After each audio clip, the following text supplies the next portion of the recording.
Dans les années 1860, le nom de Mécha n'évoque pas grand-chose au commun des mortels.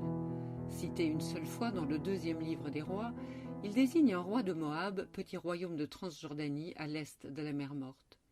Si la Bible en parle, c'est parce que Mécha a refusé de verser le tribut qu'il doit à Joram, le roi d'Israël. Celui-ci a donc monté une expédition punitive en s'alliant à ses voisins, les rois de Juda et d'Édom. Dans la Bible, les coalisés ont d'abord le dessus, avant de déguerpir en voyant Mécha immoler son fils sur les remparts de Dibon, sa capitale. Le révérend Klein n'ignore pas cet épisode lorsqu'il visite la Terre Sainte au cours de l'été 1868.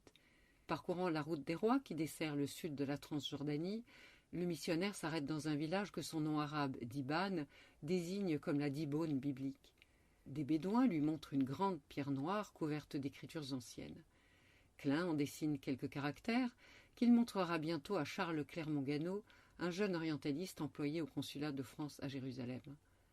Celui-ci reconnaît tout de suite l'alphabet des anciens Israélites. Imaginez alors l'impatience qui le saisit, sachant que l'inscription provient d'une cité biblique.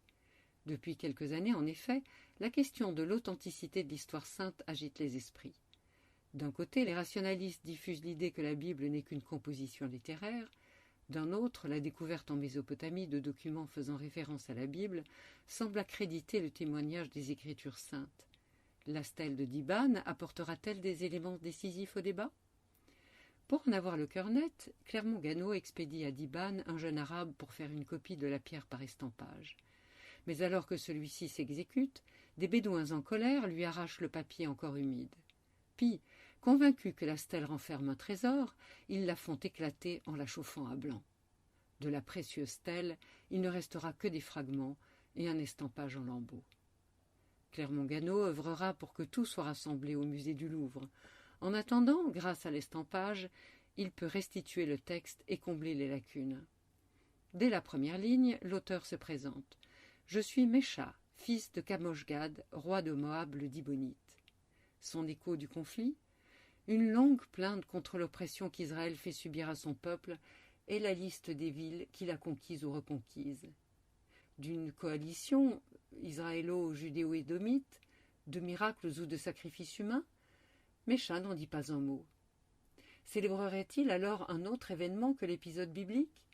Clermont-Ganneau le pense, mais d'autres savants après lui considéreront qu'il s'agit bien d'un seul et même conflit au début du règne de Joram d'Israël, soit peu après 852 avant Jésus-Christ.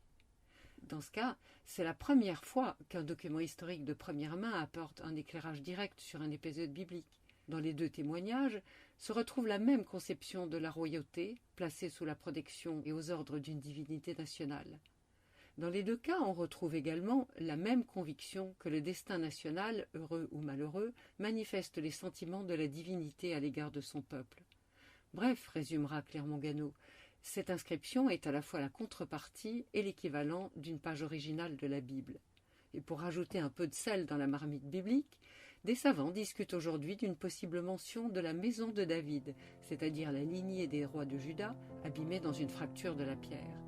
Avec la stèle de Mécha, ce serait alors le grand roi sacré de la Bible qui rentrerait dans l'humble histoire des hommes.